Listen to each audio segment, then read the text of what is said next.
शरीर में, वाणी में, मन में, तो पहले इन्हीं का समर्पित करो, इन्हीं को समर्पित कर दो। इससे अपने को जान जाओगे जो मैं है। और जहां ये मैं शुद्ध में, जो अभी कई बार जैसे वार्ता होती है तो शरीर को हम अपना मानते हैं, बोल रहे हैं तो मैं बोल रहा हूं, शरीर तो मैं शरीर, मन में कुछ स्फुरण हुई तो मेरी ये बात है, यद्यपि ये बिल्कुल अलग है, पर इसीलिए कहा गया कि इनको समर्पित कर दो। कैसे समर्पित करें? जैसे जैसे पद्धति प्राय इसकी चर्चा होती है वैसे वैसे इन्हें समर्पित कर दिया जाए। स्वयं सोहम ये समर्पित हो जाएगा। जहां ये मैं शुद्ध में समर्पित हुआ वहीं लीला में प्रवेश का अधिकार प्राप्त हो जाता है। जब तक ये मैं बाकी है तब तक लीला में प्रवेश का अधिकार नहीं है। जिसका जितना ही मैं समर्पित हो रहा है उसे उतना ही अनुभव है, जितना मैं बाकी उतनी ही इससे दूरी। संपूर्ण मैं को समर्पित करने का सहज उपाय है। आप जैसे कहें, अपना जीवन उनके चरणों में जाकर रख दिया, अब आप जैसे कहें, तो विशेष किसी भी साधन की पद्धति की आवश्यकता नहीं है। जान भी नहीं पाएंगे कि कब ये मैं समर्पित कर दिया गया हमारा।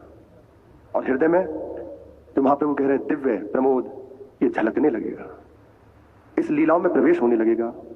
यद्यपि ये जो लीलाएं हैं अभी तक मंगलाचरण किया गया एक तरह से महाप्रभु, तो मानो प्रार्थना कर रहे हैं कि हमें इसमें प्रवेश का अधिकार मिले।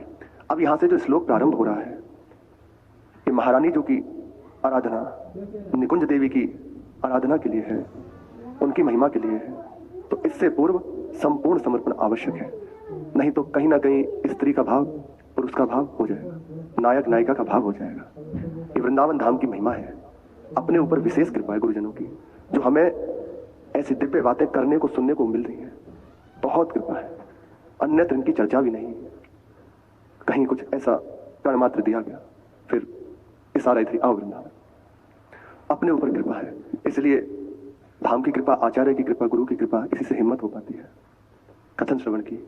नहीं तो वास्तविक अभी समर्पण नहीं है ना, तो चित्त जहां श्रीअंग का वर्णन हुआ, प्रेम लीला का वर्णन हुआ, तो अपनी मानसिकता जैसी है उसी को वह चिंतन में ले आता है, पर ऐसा नहीं है।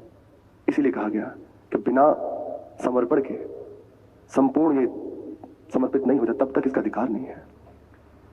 सहज उपाय है इसका, हरि गुरु के आश्रित होकर उनकी बताई पद्धति में अपने आप को लगा दो और इनका गायन किया जाए। श्लोकों के अर्थों को भी ज्यादा विचार ना किया जाए, लीलाओं की अर्थ में ज्यादा डूबा ना जाए।